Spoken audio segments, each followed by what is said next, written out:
I'm calling the Tuesday, February 4th, 2025 meeting of the Esau Meadow Planning Board to order. Is there anyone in the audience or on Zoom who might be recording this meeting? Seeing none and hearing none, we'll move on.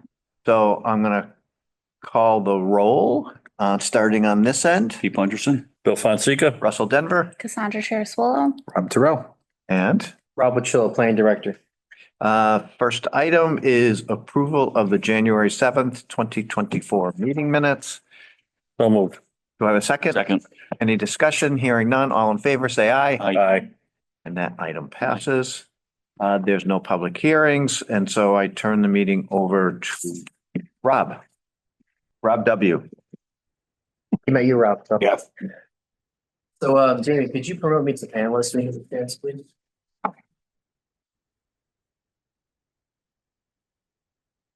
Sort out. You all should have a copy of the slides in front of you, so you know it's hard to read on the screen.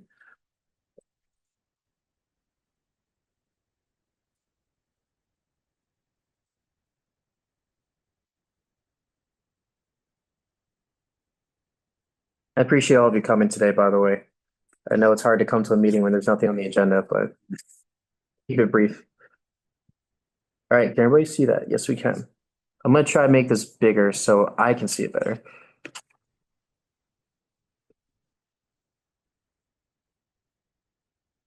Cool. All right. So as I kept bringing up in the past 3 meetings, I attended the Citizens Planner Training Collaborative webinar series. I went to 3 of them, and they were all within 2 weeks of each other. So it was really convenient to go to these. They're in the evening, on Zoom, wasn't any sort of inconvenience. But today I'm just going to go over a brief recap of 3 topics that were discussed at 3 of these webinars that I went to. So general overview, the 3 webinars I went to were on site plan review, special permits and variances, although I'm not going to talk about variances too much because that doesn't pertain to your board. That's a zoning board of appeals matter. And then writing reasonable and defensible decisions. And that last one's kind of weird because of the title. But as you can see, they're all pretty close to each other within the same week or so. And just overall goals, I was hoping I know you guys already know your stuff. You've done this for a long time, especially you, Russell, and you, Pete. Just trying to reinforce that knowledge. You know, there's stuff that. Are you referring to my age? Your experience. Where the experience hat. Well seasoned. You are the chair after all. Yeah. But, just to reinforce that knowledge and then give some new perspective and updates that I've learned recently. And it's only 7 slides long. Trying to keep it brief. All right. So site plan review. Here's what you already know. You know that pertains to both by right and discretionary uses. So for example, if a property need both a special permit and site plan review because of the use and because they're building something that triggers site plan review. You already know that it's the opportunity for the board to review development and apply all of our local criteria to any sort of development project. You know that it's a tool to examine potential impacts from development, aka ordering conditions on there that protects the health, well-being, and safety of abutting property owners. And can also be applied and used to Dover Amendment protected uses, so solar, to schools, Okay. to religious institutions, et cetera, as long as what they're building is triggered by site plan review. And that's the way that we do it in our own bylaw. You're not prohibiting the use to exist, but you're allowed to add conditions to it through site plan review. So Would that pertain to churches too? it would, yes, if it's a building. Yeah. Yeah, so since I've been on, I've dealt with 2 church issues. One was the solar on Westwood, Mhm. and the other one was the church on Kibbe. They Okay. were, yeah. But churches aren't really built There too was often. the You don't see them too church often. thing like 2 years ago. You know, Oh, St. Right. Paul, oh yeah, St. Paul's Church. We had quite a bit of dealings with the one on Parker Street also, Mhm. Okay. where we learned that the church can pretty much do what Yeah. the church Yeah. wants. if it's a use related thing, yes. Yeah. If they're building something, then they have to come to the town. Right. Okay, Because, you know, obviously religious uses are protected under the Dover Amendment, Mhm. the almighty Dover Amendment that Mhm. protects everything. Yeah. Yeah, so just moving on. So here's the new information that I learned that would be valuable to this board. So supposedly state law does not actually enable site plan review. There is no statute that gives towns the ability to use site plan review. This is actually shaped by case law and home rule over time. So site plan review has been around for a long time. Each municipality has their own interpretation of how it's applied and how it's used. So in this town, for example, we do it based on construction. So if development is commercial over a certain size, it needs it no matter what. In other towns, they have it on their use table. So each specific use either requires a site plan review, requires allowed by right but no site plan review, or special permit. So the way the town interprets it is very vast and broad. So there's not really one size fits all, like for special permits, for example. So that's why there's a lot of gray area and vagueness when it comes to site plan review. And that's why you have to rely on case law to really determine where it's effective and how you can technically use it. So as I mentioned earlier, it's a tool to share info and determine compliance. It's not used to shape development. And the reason why I want to stress that is because, the developer has the right to build up to the maximum potential they're allotted to under law. The municipality cannot technically prohibit them from building past a certain size if they're allowed to go beyond that size.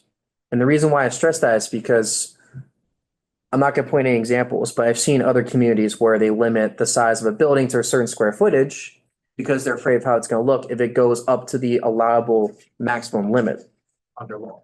That's what leaves the municipality open to lawsuits. And that one's pretty black and white. But there are ways you can determine compliance that are allowable under these case laws. And these include parking, traffic, and circulation. So you can require a certain parking minimum to be applied. You can require they design the site in a way that works for the project. You can do it so fire trucks can get around the back to put out the building when it's on fire. Public health and safety is kind of the key here when it comes to these conditions.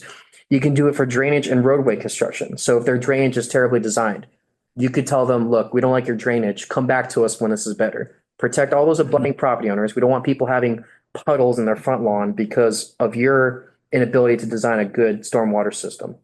You have signage and lighting as another one. So if they have those blinking LED lights that shine in every, somebody drive down the street is getting blinded constantly by these lights. You can prohibit that.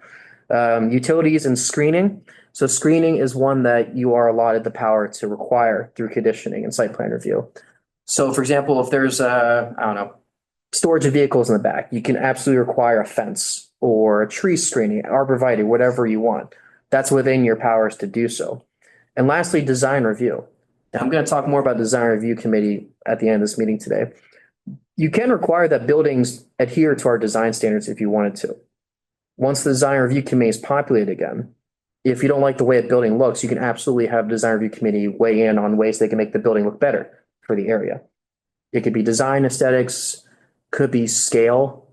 Like if there's an outbuilding next to the main building that doesn't look like it fits, you can require that they make it fit so it looks good. Those are things to keep in mind when determining compliance site plan review. There's also two court cases up there I really wanted to briefly go over that essentially shapes the legality of site plan review. So the first of which is YD Dugout versus Board of Appeals of Canton. It basically sets the tone that site plan review should be understood as a regulation of a use rather than as prohibition. So site plan review itself cannot prohibit a use. That's a special permit or essentially the town saying we don't want that use to exist here. It's your way to make sure the use fits better in the community with the powers that you're given under state law. The other case that stood out from these presentations was Prudential Insurance Co. of America versus Board of Appeals of Westwood. And this one was pretty important because it determined 3 ways you're allowed to act on a site plan review application. The first of which is to deny it if all the required information is not provided to the board. So if they're missing a whole traffic study or a whole stormwater report, drainage analysis, whatever, you can technically deny it and tell them to come back when that information is provided to us. The courts will be in your favor if that's the case. You can approve it with reasonable conditions if needed. And the word reasonable is very vague here because you don't really know what's reasonable.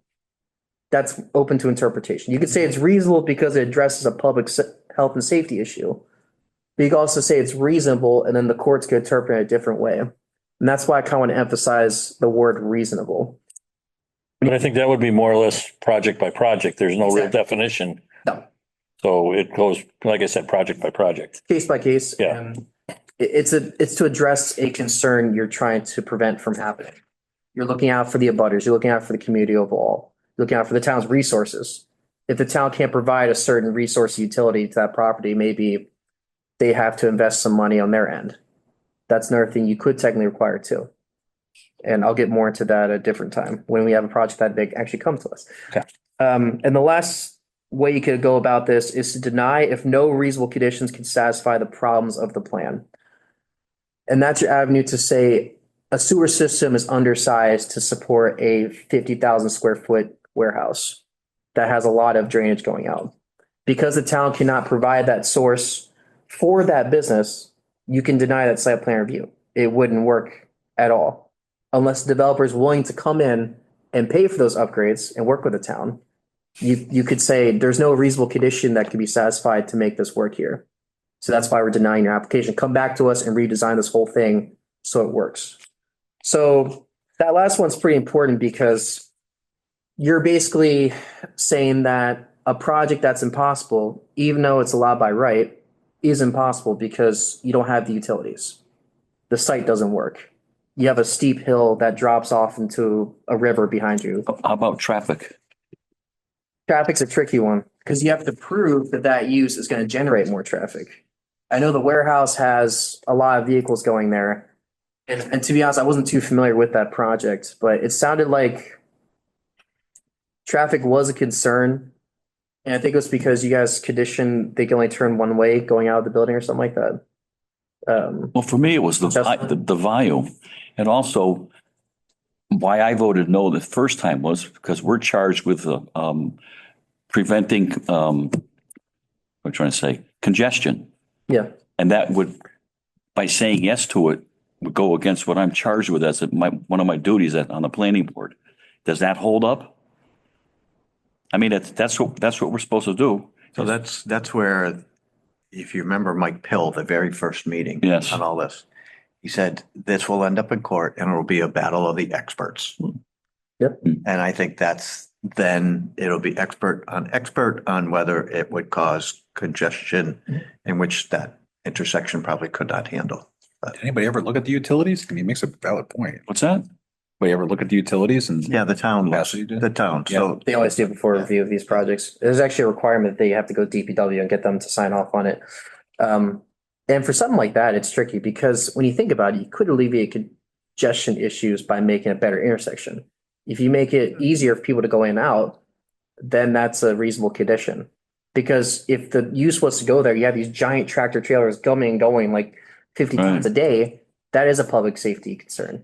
100 Well, at least 100 a 100. day. Yeah. Probably 300 a day. So I think if you, in that situation, hypothetically, I'm not speaking about something that happened, but hypothetically, if I was to provide information to you as the board, I would say, work with them on trying to redesign the intersection to avoid this issue moving forward. Have them go just one way out is hard because what if they want to go the other way? But It's you, essentially restricting their ability to move anywhere. the point for me is that when they look at their GPS Yep. and they're coming from Connecticut, it's going to say Pease Road or it's going to say Chestnut Street because it's quicker and shorter. And if they're coming from Boston Road, it's going to say the Rotary. Mhm. So it's not just turning left or right. Yeah. But it's the convergence of everything on that one point of 330 Chestnut Street. Agreed. That, to me, if somebody really, a judge or whatever, really knew what the ramifications were and what was going to be happening, they would probably, say it's not a good project. Mhm. So there's, Well, if they were to go there and see the site and see the intersection, they probably would agree with you and say, yeah, I mean, it's hard to support this volume of traffic with a badly designed intersection. yeah, well, particularly the Yeah. Rotary. Well, I mean, not even the rotary. it's brutal. Yeah. But I mean, I think the proper terminology is not congestion, but more congestion. Yeah, more. Because we always have, we Yeah, have we- congestion right. everywhere. Safety. And that's growing. And that's growing too. Oh, Yeah. unbelievable. Yeah, it is. Can I ask you a question on, so public process for site plans? Yep. It's always been my understanding that it's a public meeting and not a public hearing.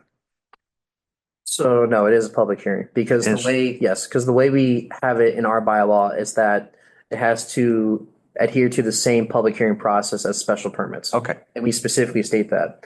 So that also means the appeal process is the same too.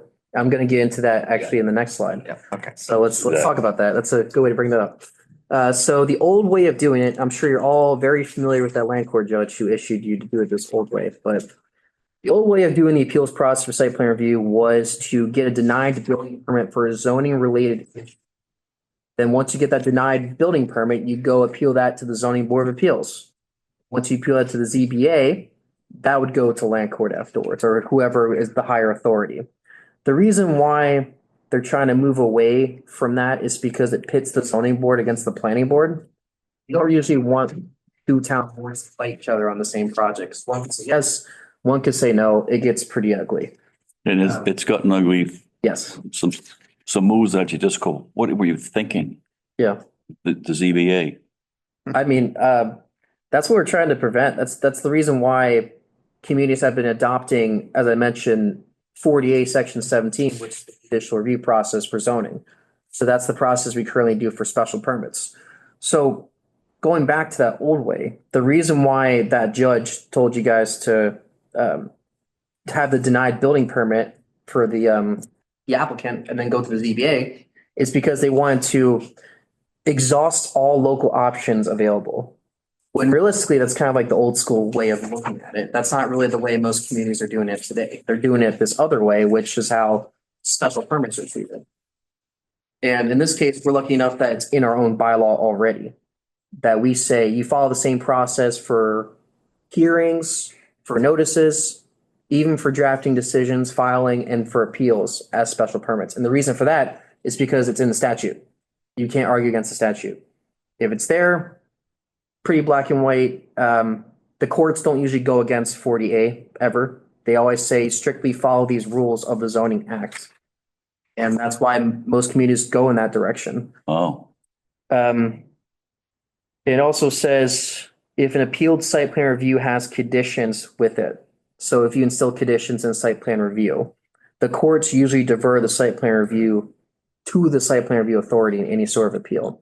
So if it's an issue that the court doesn't see as worth another docket, most of the time they just remand it back to the planning board and just say, figure it out again, like do this hearing again, which happened to you guys. And that's just how it is for all these land court sort of cases, unless it's like a groundbreaking precedent that we've never seen before. Usually they don't give it the time of day. So that's pretty much it for site plan review. And I'll definitely take more questions at the end of this, but I do have two more slides that I'll go over very quickly. So the next one is special permits, which you already know about special permits that pertains to discretionary uses. So uses you can deny legally if it doesn't satisfy all the required criteria upfront. You also know that it's given the ability under 40A, which is the zoning act, for one of 5 entities to technically be called the special permit granting authority. And these entities include the planning board, the zoning board of appeals, the zoning administrator, which I've never seen a zoning administrator issue a special permit before. I've never heard of that. That's something that most communities don't even do. The select board could be the special permit authority or the town council. So for example, the city council in Holyoke is one that issues all their special permits. In this town, it's you guys, the planning board. In Amherst, it's their zoning board of appeals. It just depends on where you are. It also states that local bylaws must have clear standards for evaluating petitions. You already know this, those findings that we have, the specific review criteria. The reason why I stress so much that we have to apply those to every project is because one day somebody's going to hate the ruling that the board makes and they're going to want to challenge you in court. Why did you make this negative finding? Because of this condition right here, this criteria that you did not meet, and the judge is going to throw out the case. So that's something to keep in mind, and you guys already know all the information anyways. 3 new things I learned I'm just going to briefly touch upon is the types of special permits you can award to people or even have available to people. And the list is pretty extensive, and I'm just going to name these out. So you can actually give a special permit to increase density on a site. You can give special permits to go in a direction to award a dimensional variance if you wanted to. So if somebody doesn't have enough area to build a house on, and they can still put a house there, they're just off by like 20 square feet or something, they could come to the planning board or whoever and get a special permit, and it's totally legit under state law. And other communities do that. and that wouldn't be called discretionary then? Yes, because you can deny it. So if it's not a good project, you can say, no, we don't like it. It's because you don't satisfy all these criteria. Okay. Next applicant. You can do it for what's called transfer development rights, also known as TDRs. So basically what that is, and you see this a lot in Hadley. So a property owner, say like a farm, wants to give their rights to develop on a property to somebody else. That allows for the person receiving those rights to build something more intensive. So for example, Route 9 Hadley, those are all TDR properties. The big shopping malls, they wouldn't be allowed there with base zoning. A farmer somewhere else in town would have to sell those rights to somebody else.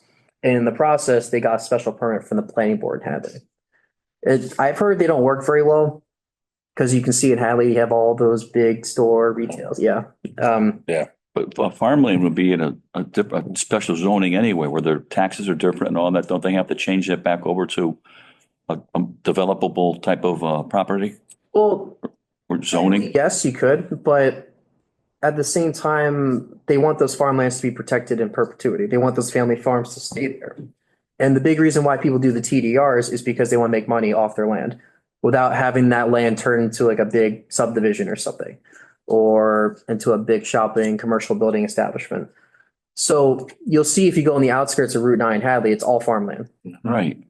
And the reason for that is because they pick one spot along that corridor where all the development can go. Yeah. And everybody else is just family farm, family farm. And that was done on purpose, and it was because of those TDRs.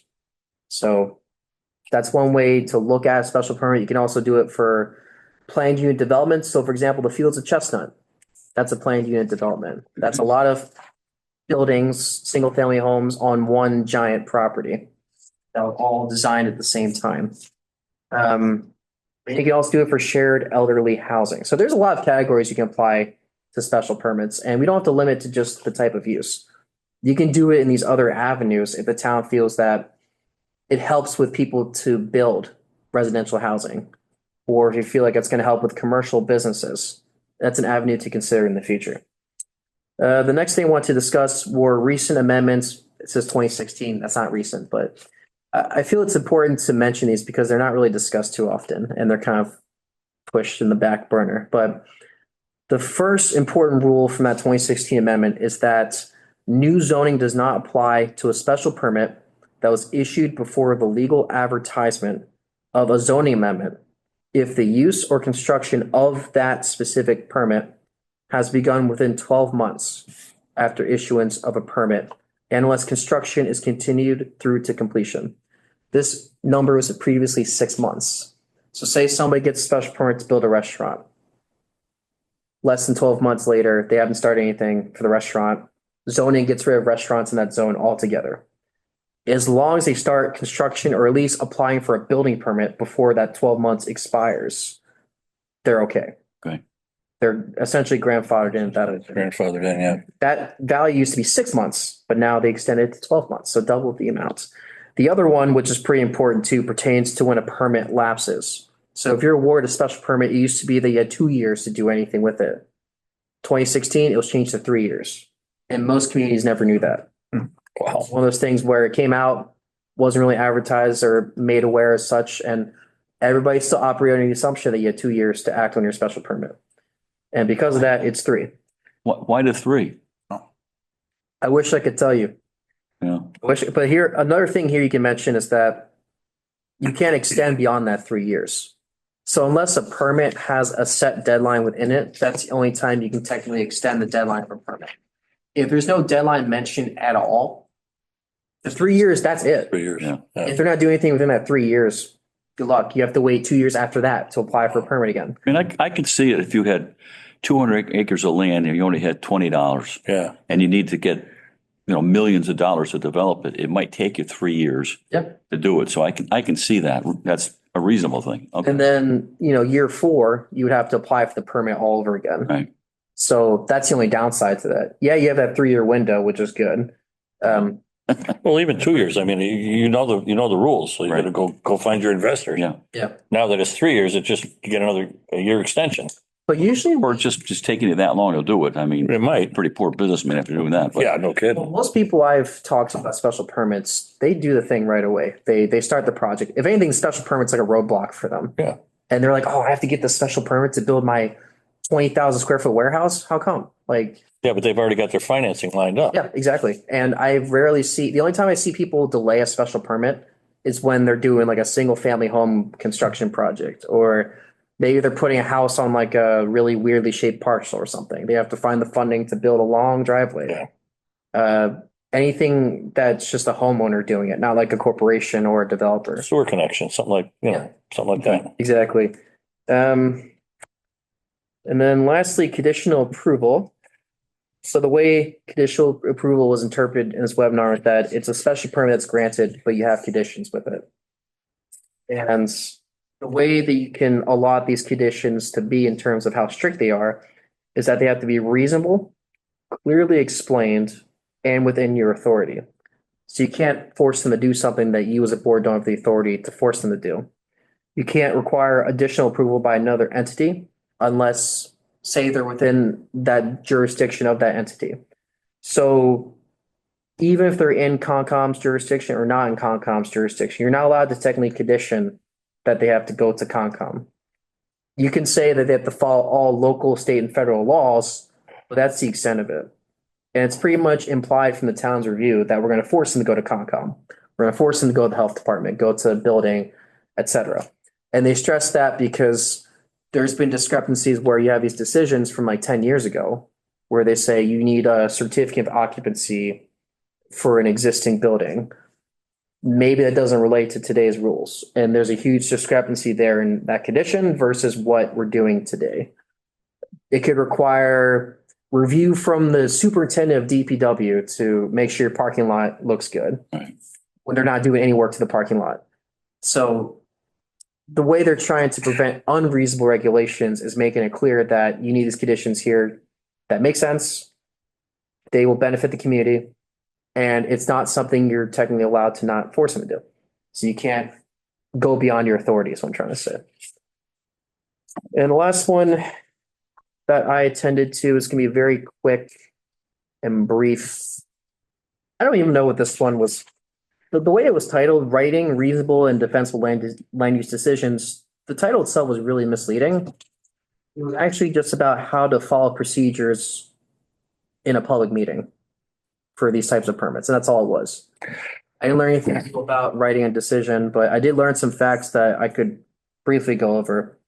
The first of which, the way to define defensible land use decision is one that follows hearing with fair participation, which pertains to both permits that we award with this board, include findings of fact and legal conclusions. And I'll go over what findings of fact is later on. Is reasonably supported by evidence, observes the statutorily required form of vote. So if it's a special permit, 4 of you have to be here and vote yes. If it's a site plan review, 3 of you have to be here and vote yes. If more than 2 people vote no for site plan review, denied. More than 1 person votes no for special permit. The quorums are important because that's what gives the legitimacy of the vote and decision on all these petitions. Lastly, you have to reach a decision in a timely manner and observe all the legal deadlines and advertising requirements. If you don't follow even one of those things, the whole hearing's tossed out, null and void. It's like it never even happened. That's why we're very strict with when we advertise the hearings in the paper, because if we're off by a certain number of days, or if we're on day 95 after a hearing's been closed to render a decision, technically the applicant gets constructive approval, which means the board can't get any conditions imposed onto them. They just go on and get their building permit. So why do we prepare these decisions? We prepare them in order to build public confidence, to avoid litigation. That's a big one. Provide transparency, to ensure the decision-making process is consistent, objective, and fair. And that last one's pretty important for using the special permit criteria. So we look at every petition application the exact same way. We're not biased. We look at it from a perspective that we're going to award and treat everybody the same way. Unless your project requires a certain type of review above what we already do, then we'll spend that extra time on a case-by-case basis. But the general idea is be fair, be transparent, allow for public participation, make it accessible. So for special permit decisions specifically, I do want to reiterate that they obviously require supermajority vote. So 4 out of 5 members have to vote yes. or to award it. And only the members who attend the meeting per the Mullins rule can vote on any petition for special permits. So findings of fact and what that means, essentially that's when you review all the criteria and make your findings for each petition. So you look at the evidence, you look at what they're telling you, you make sure that all the findings you make apply and are satisfied from what they tell you.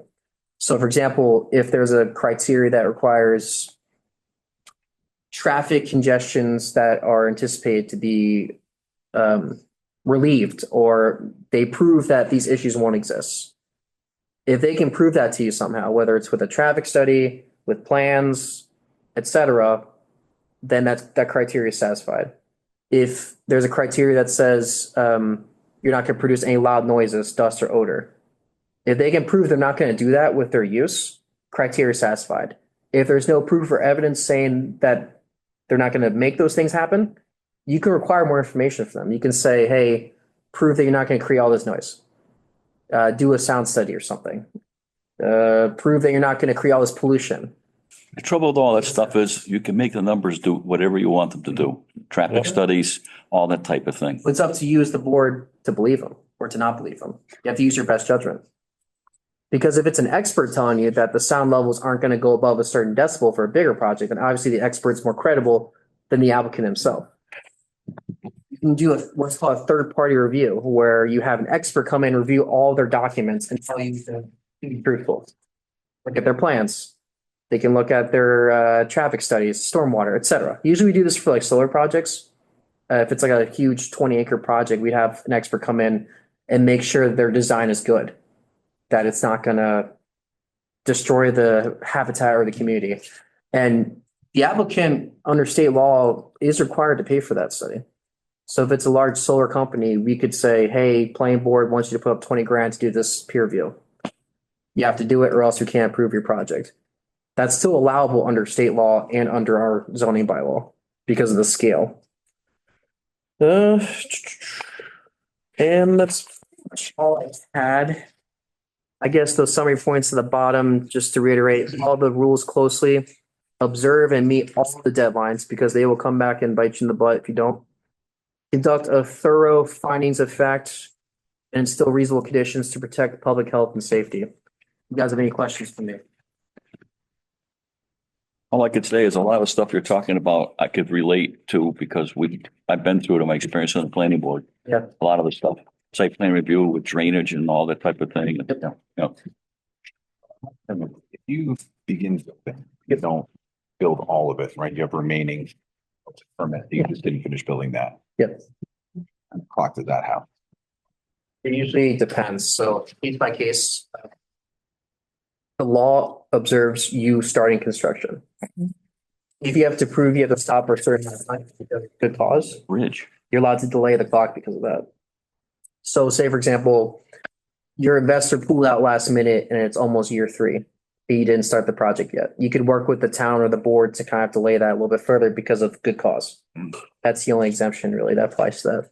If you built a warehouse on one, you have approval for a second one. Mhm. You built the first one and waited a few years. Yep. And then built the other one. What is the clock between those two? I don't really know the answer to that one because you already started the first building and both buildings were included in the same project. Usually if you're waiting a long time, you didn't build the other project, the building commissioner would reach out and tell you to do it. Or otherwise you're not allowed to build that first. But again, that usually doesn't happen too often. Okay. So I don't really have a good answer for you on that. Fair enough. Just curious. All right, any old business? Hearing none.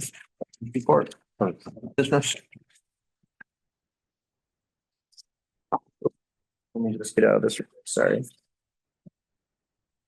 All right. So director's report, I'll go through this quickly. So I gave you all the next 6 meeting dates. We have 2 public hearings coming up at our next meeting on the 18th. The first of which is a zoning amendment hearing for assisted living in the industrial garden park district. The exact use is called convalescent assisted living, congregate elderly, handicap housing, or nursing home. The petitioner, Bill LaPlante, is trying to petition to change that from a no to a special permit in that district. And then we have a special permit hearing for a business called Sublime Therapeutic Massage, 280 North Main Street, which is like the hub of massage therapy. That one's also expected at that same meeting.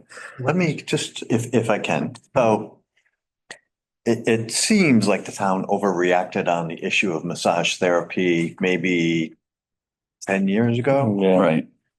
where so there were several individual Businesses. businesses that were providing more than massages. And the town really cracked down on all of that. You know, police came in, they did raids, and so now they're requiring special permits on everything. To me, I equate it to like a hairdresser or, you know, we see these people that do the braided eyebrows and, you Yeah. know, Braided eyebrow. yeah, they do it. There's one on Tattoo Maple parlor? Street. Yeah. Braided yeah, tattoo. eyebrows. Braided, One recent. Yeah. Rated Whatever you eyebrows. call it. yeah. Tattooed. No, they're braided. She's worked for somebody else. Huh? Sure. Threading. Threading. Okay. Isn't that the same thing? No, it's not at all. The tattoo parlor. Well, she's saying yes and you're saying no. No, I know what you're talking about, Okay. but braiding is like when you do this with your hair. Okay, all right. They call that personal service shop. Yes. Broad use category have. So would there be some interest in deleting that requirement from the zoning ordinance? Allowing, And allow it as kind of we don't require tattoo parlors and to come in and, yeah. They got other I purposes. mean, they have to be, massage therapists have to be state licensed. Yes, they do. Yeah. So I agree with you. Well, I'm not I not mean, saying yay or nay. No, I'm just but saying, I think there's interest. How about that? okay. or renting. How about that? As I call it, Cassandra? some of the things. No, you She, get rid of it. No. I mean, it was one Change it. family, wasn't it? Pretty much. It was. Yeah, it was a Yeah. family that had Right. parlors and. Yeah, Yeah. but that, there was other Yeah. issues there. You know, it's There another were- thing. Yeah. It's, I mean, most of the time, it's like a single practitioner. It costs money, takes time, But I'm wondering. you know, that type of thing. Like So, that, You're always going to have your outliers, right? Does anybody? unfortunately. because they're gonna, And they didn't get caught by us, they got caught by the police. I know who they You know what got. I'm saying? I know who they got So caught by. If they're gonna get caught, they're gonna get. They're going to get caught. We're not gonna be All right. ones. so there's At least handle general, the other ones. there's general agreement yes. that we would like you to draft up, you know, the appropriate language, et cetera, for removal of the requirement for massage therapists to get a special permit. You may have that available for the next meeting. Whenever, Yeah. you know, whenever you can I mean, I get don't it. think it's a burning issue. No, It's just, no. It's just deleting a lot of text and. Yeah. Yeah. And- Yeah. Okay. Yeah, Yeah. sounds good to me. yeah, we can. Okay. All right. I'll have that available for the next meeting. All right, so once I get this note down, I'll continue through the rest of my report. All right, so we have those two hearings coming up in the next meeting. There's an upcoming event, so supposedly the building department's having an open house tomorrow morning from 8:30 AM to 10 AM. Is someone from the board able to go and? I can't. I'm good. I'm good enough. Won't be able to. If you want to meet the new building commissioner, that's the whole point of the event, and there's gonna be coffee and donuts provided, so. Okay. Yeah. Building department, sits in Center Square, he can show up, Yeah. say hi to Will. Totally being local, so I think people know him pretty well around here. All right, so planning department projects and updates. We have two hearings that are before the town council. First of which is ADUs. The second reading before the council is scheduled for February 11th, 2025, before the joint meeting with the planning board regarding the topics we discussed earlier. The solar bylaw amendments were adopted and voted into law by the town council at their January 28th, 2025 meeting. There were any issues that were brought up from that review. It was essentially just cleaning up the language and making it formatted correctly and updating the language that contradicts state law and contradicts itself in certain areas of the text. So, you sent out the amended copy of the ADU. Yep. You highlighted the language the town council. Yes. So pretty much Ralph Page got what he wanted. It wasn't just one person, it was the whole committee that weighed in on it. At least, so the planning matter subcommittee met last Thursday to discuss these changes and And weren't you going to be inviting us to that meeting and letting us know when it was going to be? So these meetings happen last minute. Who's the chair of that? Anna Jones. Okay. Yeah. You could definitely reach out to her and ask her. Okay. The only thing is they meet in like a back room in the manager's office, so. He's gonna say that. No. There's a conference room off the town manager. Yeah. It's a Better, conference thank meeting you. room. Anybody's welcome to join, but it should be in a bigger room, in my opinion. Okay, It's All a right. tight space. Tight space, yes. okay. So, yeah, that happened on the 28th, and obviously you're more welcome to chip in for the ADUs at the second reading on the 11th. Complete Streets Grant. So I recently put an application, not recently, but I put an application together back in August 24 for sidewalks on the eastern side of Westwood that run from Melrose all the way down to Maple Street. We got that funding from the state. Got about $446,000 from DOT, and it's 1,700 feet in total of sidewalks. DPW already had that money earmarked in their sidewalk mitigation fund, or whatever it's called. So now this kind of doubles that amount, and they can use that funding that's there already for a different project if they wanted to. So we just increased our sidewalk capacity for projects we're going to do over the summer. Mass Gaming Commission has a grant program called the Community Mitigation Fund, which I'm sure some of you have heard of.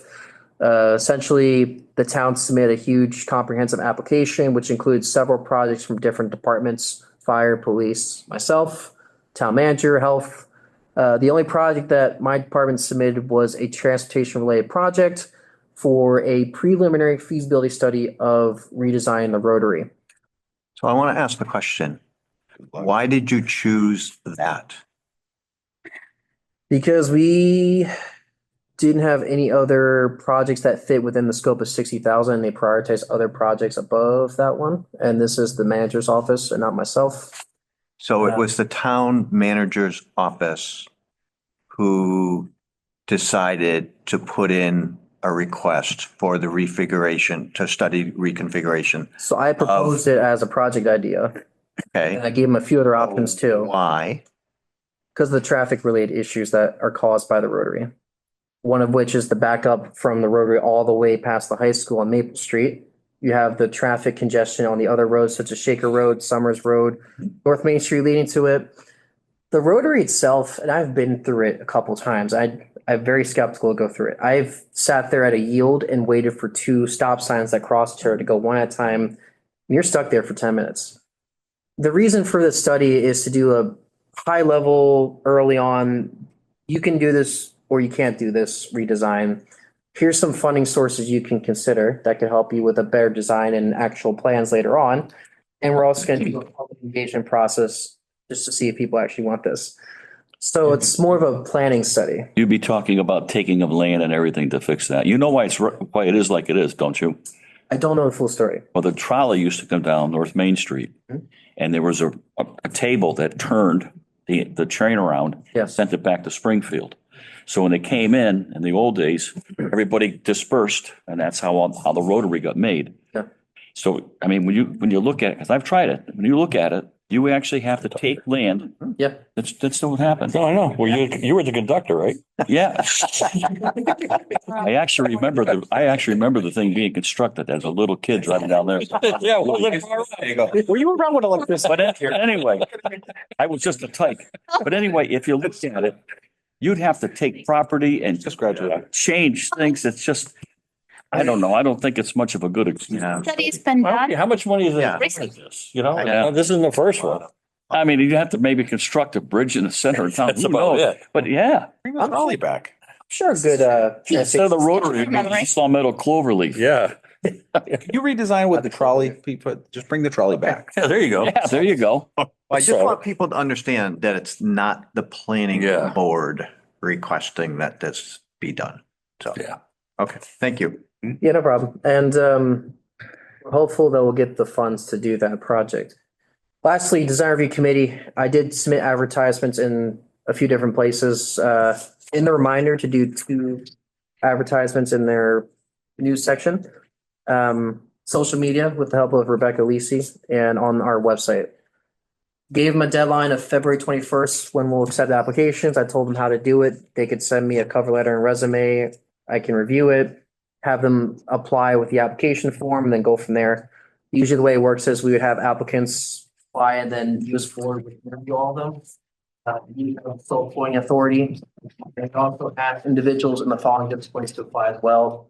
They're strongly encouraged to: architects, business owners, graphic design professionals, landscape designers or architects, and urban design people. So people who have a sense of style, they know how buildings or sites could look and fit certain metrics that I'm not really the best at giving. That somebody who was more of a design professional could bring to the table. So that's pretty much all I had for my reports. And I thank you all for your time and for coming today.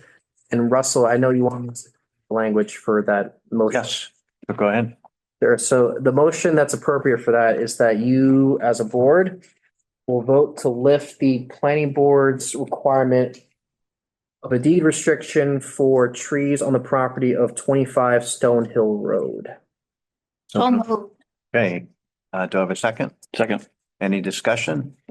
Hearing none, all in favor, say aye. Aye. Opposed? Hearing none, that item passes.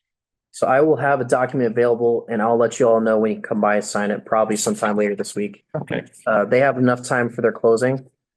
So. Okay. Motion to adjourn, So moved. Second. all in favor? Aye. Thank you.